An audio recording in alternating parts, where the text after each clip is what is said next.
thank you to all of you for the work that you do. And today, I'm hoping to help you with your work, just to give you some guidance from an older person, okay? So, I'm going to talk about hope. Here's what I've noticed, is that look of joy when the woman who can't lift her arm on land lifts it in the water because the water helped her and you were coaching her, or the guy who can't stand up or walk on land, but you get him in the water and there he is.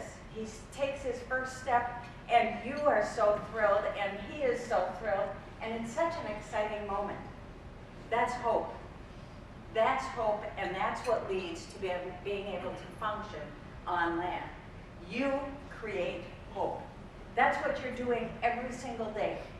With people who think they've lost everything and it's not going to come back, you get them in the water. Between you and the water, you can do things that are amazing.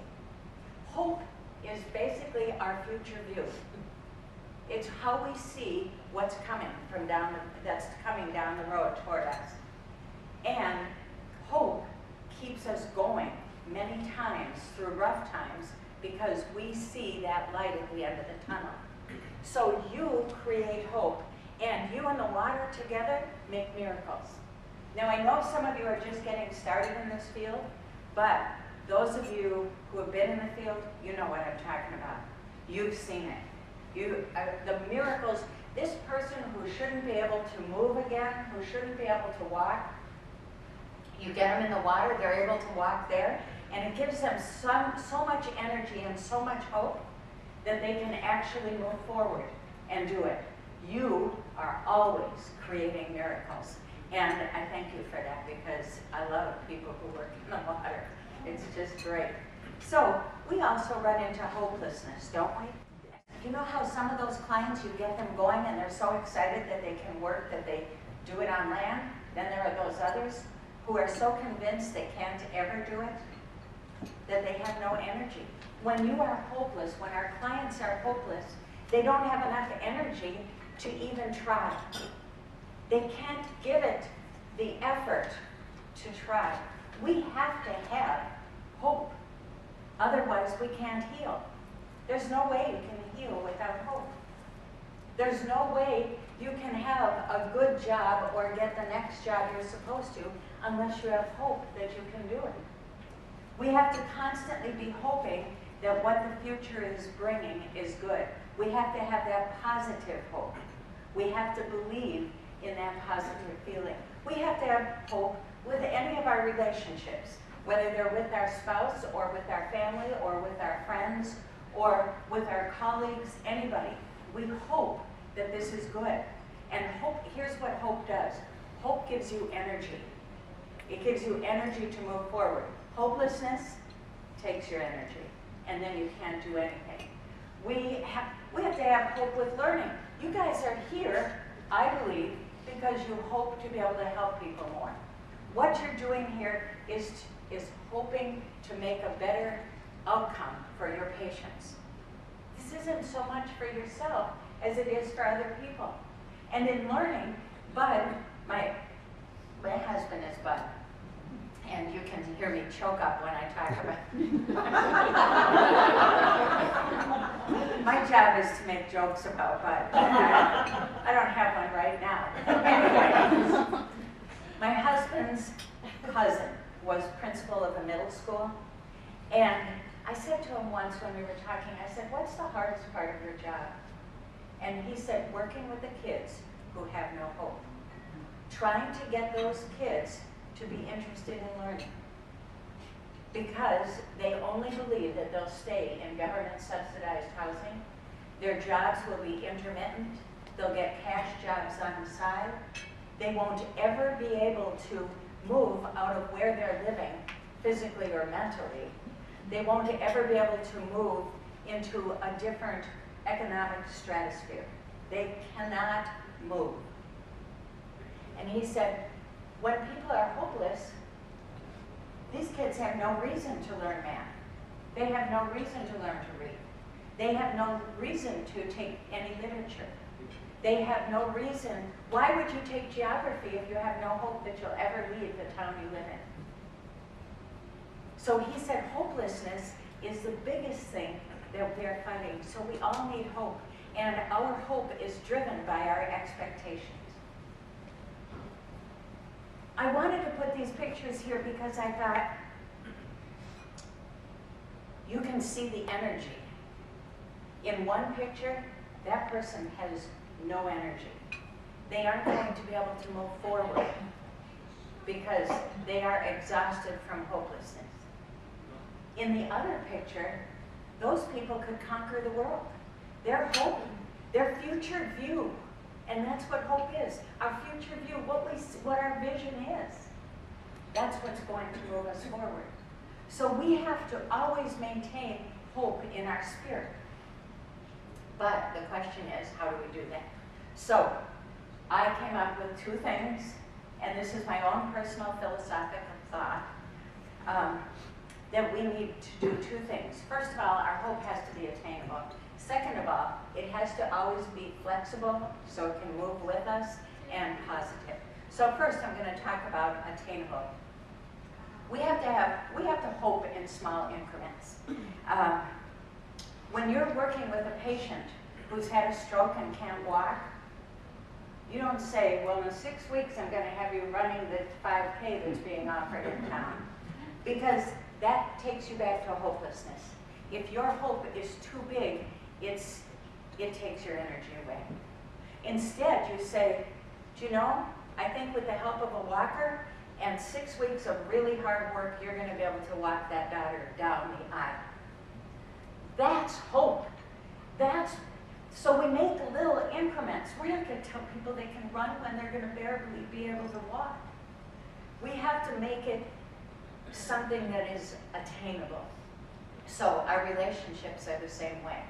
You don't go out on a blind date and think, I hope I marry this person and we have 2 kids and live in the suburbs and no, that's not your hope for a blind date. You hope you have fun. You hope you can laugh. You envision yourselves sharing quips. You think of things that maybe you share that you can talk about. So relationships come little by little by little. And jobs too. Yeah, maybe you hope you can own the company. But that's a pipe dream. That's what we call a pipe dream when it's such a big hope. But instead, we have to hope incrementally, little things. I hope that I can do something that I'm noticed by the bosses, and I hope it's positive. And maybe I'm going to write up some ways that we could be more efficient and put that in writing and send it to the bosses. And so you have a plan of little steps to get to that big pipe dream. Or if you want to start your own business, you don't go walking around thinking, someday I'm going to have my own business. Someday I'm going to have my own business. You're never going to get anywhere. You have to have little incremental hopes. You have to think, I hope I can write a good business plan within the next 2 months. And I hope that my business plan is so good that I can take it to investors and they back me. And I hope that I get enough money that I can get a building that's really good that has a pool. And I hope that I can find some employees who have my same values and my same dream. So those are little incremental hopes, and that's the way we have to hope. We need this in every single aspect of our lives. We need it with our children. I can tell you this. When my kids were small, I wanted them to be popular. This is how superficial I was. I wanted them to be popular. I wanted them to look good. I wanted them to be polite. I wanted them to be smart. I wanted them to go to school and do really well in school and go to college and support me. Those kinds of things. But it was about the time they were teenagers that I realized, really, I only wanted them to be happy. There's nothing else we truly want for our children. And I'm not talking happy like getting a present happy.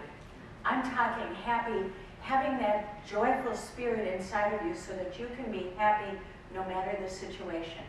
No matter what the circumstances are, that you can be happy. That's what I want for my kids. And that's what I've always wanted for my kids. And those of you who have kids, I'm right, aren't I? This is what we want. So I'm going to tell you a story about my baby boy. I have a baby boy and a baby girl. So Kurt, our son, was about 30 years old at this time. And he races sailboats for a living. He was living in Newport, Rhode Island. I had just flown into Milwaukee, where we live. Bud picked me up at the airport, and we got my bags, we went to the car, we're getting in the car and Bud says, by the way, the girlfriend called. Well, he wasn't just living in Rhode Island, he was living in Sin in Rhode Island. So the girlfriend called and she said Kurt was burned and they took him to the hospital there in Newport. And I said, well, where was he burned? Well, I don't know, call the girlfriend. And I said, well, how badly was he burned? I don't know, call the girlfriend. I said, what was he doing that he got burned? I don't know, call the girlfriend. Men, women need to know things. Dig a little deeper. So, sure, I tried to call the girlfriend. I tried to call her, I tried to call Kurt, no phone was answering. And I am now a nervous wreck. We've been in the car about 30 minutes, and my phone rings, and it's the girlfriend, and she says, I wanted to give you an update because we're leaving the hospital. So I say into the phone, oh, an update? Really? I don't know anything.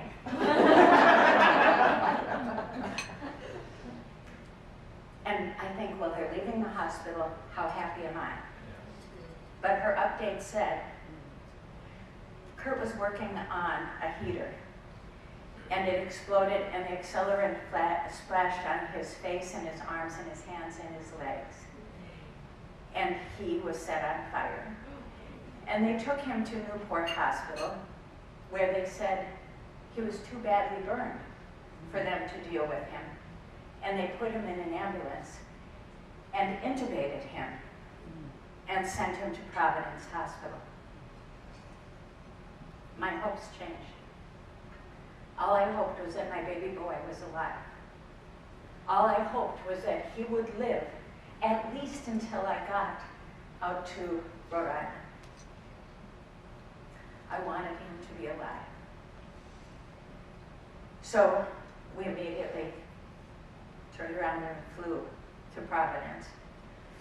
We're rushing down the hospital's burn unit hallway, and we see the girlfriend in the hallway, and she's smiling. She said, they just extubated Kurt, and he's breathing on his own. My baby boy was alive. That hope came true. She said, he can't talk yet, and they don't know if he'll be able to. His eyes are bandaged. They're not sure he'll be able to see. So my hopes changed. And let me stop here and tell you that Ann and I, our dad was a minister. Now, I told some of you he was a college president, and I wasn't lying. He was a minister till he was 40 as I was growing up, and then he became a college president. So anyway, I prayed. I have faith. I believe in God. But that was my dad's job. Religion was his job. And I am never going to work out of my scope of practice. So here I am talking about hope. I just want you to know that whatever spiritual practice you have, you can insert it here, because there was more than hope going on. Okay, so we go into the room to see Kurt, and I wouldn't have even recognized him. If there had been a second bed, I would have thought the person in this bed wasn't Kurt. Our son has an angular face that you can see the bony structure. The person in this hospital bed had a pink, round, hairless face that was all glistening because they'd done some abrasion. But they told me it was my baby boy, so I believed him. He was covered with bandages on his arms and his hands and his legs, and I was allowed to hold his feet. And that was all I could do. So I held his feet, and I kept hoping that now my hope had changed to, I hope he can see again. I hope he can talk again. But I was talking to him there, and I did say he was a sailor, right? He couldn't talk back, and that boy has a mouth on him. Yeah. So it was kind of good at that point, because I was just thanking God that my baby boy was alive, and I didn't need to hear his mouth in the middle of it. So my next hopes came true. And when my next hopes came true, I hoped that we would be able to take him home. And our daughter flew in the meantime to help us. I was hoping that we could take him home and work the bandages without creating infection, without creating pain, and help him through his recovery. And I have to say that I learned a lot from this explosion. My baby boy came back completely, because when you choose hope, anything is possible. Kurt was married in April, and as a mother, I know where those scars are. I can see those scars. But he's a sailor. His skin is ruddy. Nobody else knows. Nobody else can tell. Nobody else notices that he's got scars all over. No. This is hope. Hope in little bits. And you know what my hope is now for him? I'm right back to I want him to be happy. That's what we want. So, hope in little incremental bits, so that you have the energy to follow it through. I could have hoped they were wrong. I could have hoped that the phone conversation was wrong, that nothing was wrong with him, but we have to accept when things happen. And then we can have hopes that take us through. So, that's attainable. Next, and I put these together because positive and flexible, we have to be positive in our hopes. But, just like with Kurt, things change. And so we have to be flexible with them. I have to tell you another story. When Bob and I were first married, we lived in Massachusetts. And we met another couple who had just been married. Sophia was from Poland. Renaud was from French Canada. And so when we went out with them, I felt a bit like a jet setter. So anyway, Sophie's mother lived in the area. And Sophie said one day, she said, my mom wants you to come over and have some glumpies for dinner. Well, I didn't know what glumpies were, but it was free food. So we went, and the glumpies were really good, by the way. After dinner, and this woman, Sophie's mom, had the most loving, caring face. She was so happy. She was so inviting to us. She so much wanted to know about us. And it's just one of those kind people. After dinner, when we were washing the dishes, she pulled up her sleeve and she had a number tattooed on her arm. I asked Sophie about it later, and she said, well, when we lived in Poland, my parents had a store, and they didn't like what was happening to the Jewish families. So they would hide people in the store, in the back rooms, and then during the night, get them out. And they hoped that they would be able to help lots of families, and they wouldn't get caught. But she said one day after school, she was waiting in the store for her parents to finish and close up so they could go home. And the soldiers came and took her dad away. And she said she never saw him again. But she said her mother had hope that Sophie would never live in a country where they treated people like that. That she would never have to undergo such difficulties, and that her daughter would never end up in a concentration camp. So she took their money, and she took Sophie to relatives' home, and their job was to get Sophie on a ship to come to the United States to live with family here. She said she was 8 years old. She knew only Polish, and she was alone on this ship. It was the last thing she wanted to do. But her mother had such hope for her, and her mother had hope that if she went back to the store, her husband would be freed from jail, which is what they thought, where they thought he went. But it was to an extermination camp. That he would be free, and that she could reunite their family if she stayed there and kept the store open. And she continued to move Jewish families out of harm's way. She hoped she wouldn't get caught, and that didn't happen either. She went to Ravensbrück. And she told Sophie later she had one big dream, and that was to have her family reunited. But her hope each day was to stay alive. That was it. That's all she wanted. She wanted to be invisible. She didn't want to be where any issues were going on. She wanted to hide. She knew that if she could live one more day, she was one day closer to being reunited with her husband and her daughter. And eventually, she lived long enough to be reunited. The Allied forces came and freed everybody from the concentration camp. She was never able to find her husband, who had been in an extermination camp where he was killed. But she did move to the United States and live with Sophie again. This woman who had seen the very worst our world has to give. And she was the most wonderful, caring, loving person. But her hopes changed, and they were always positive. Always hoping that she could get through another day. Always hoping that eventually she'd be reunited.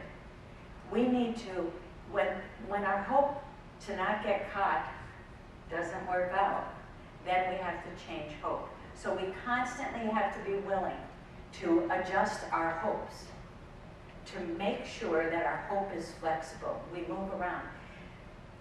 We have to be flexible. When difficulties happen, and I can tell you, if you haven't had any major difficulties in your life yet, you will. We don't get out of this without some kind of problem. When it happens, we do fall into a hole. We fall into a negative hole of anger. We might be depressed. We might be so frustrated. We might be yelling.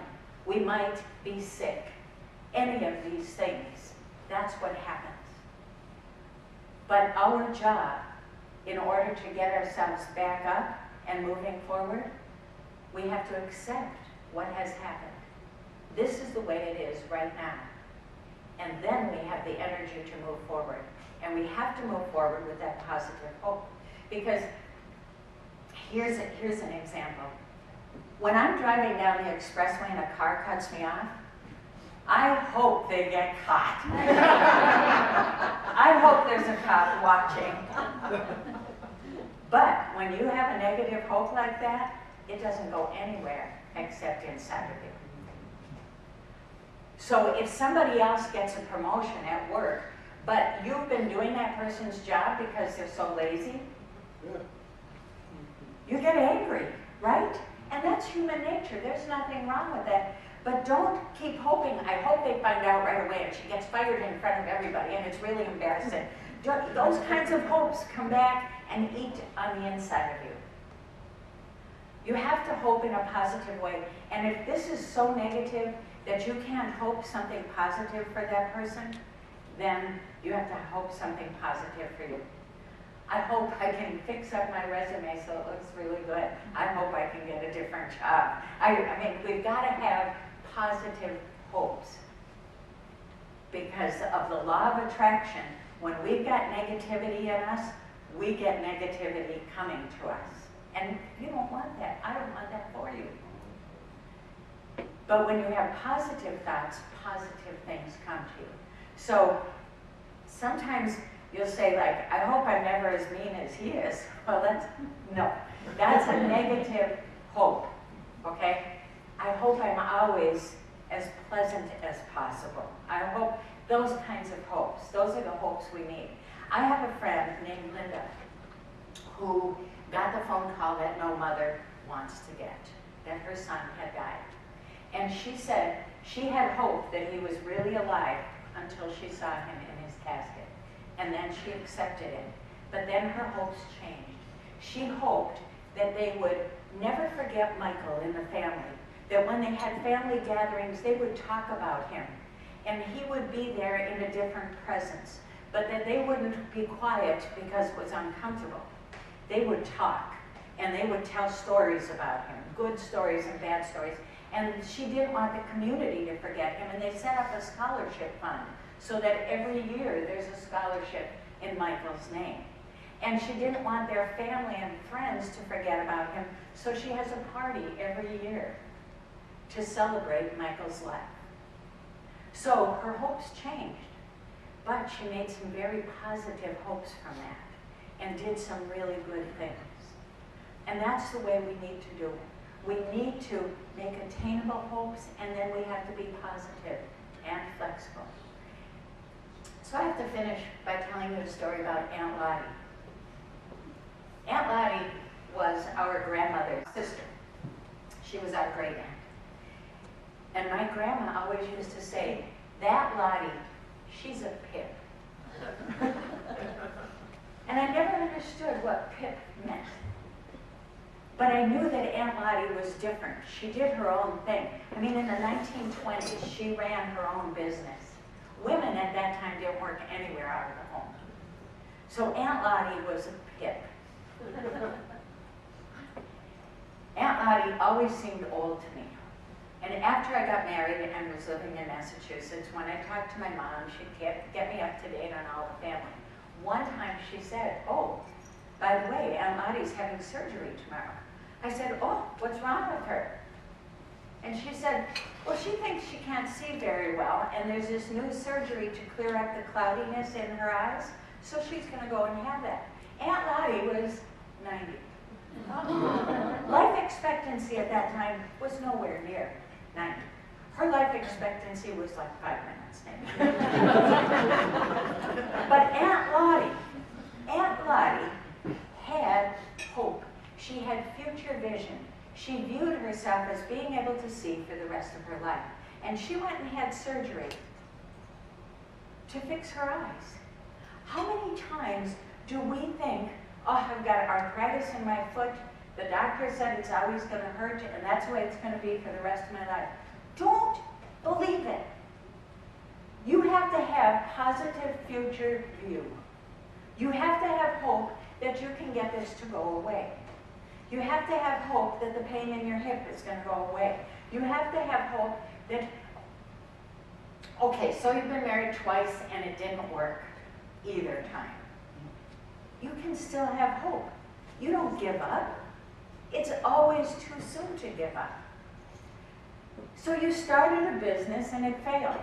And you started another one and it failed. You don't give up.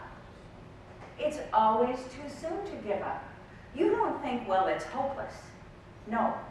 You think, Aunt Lottie, I want you to be a pip. Got it? When the world says, give up, hope whispers, try it one more time. My hope for you is that you always have hope. Thank you.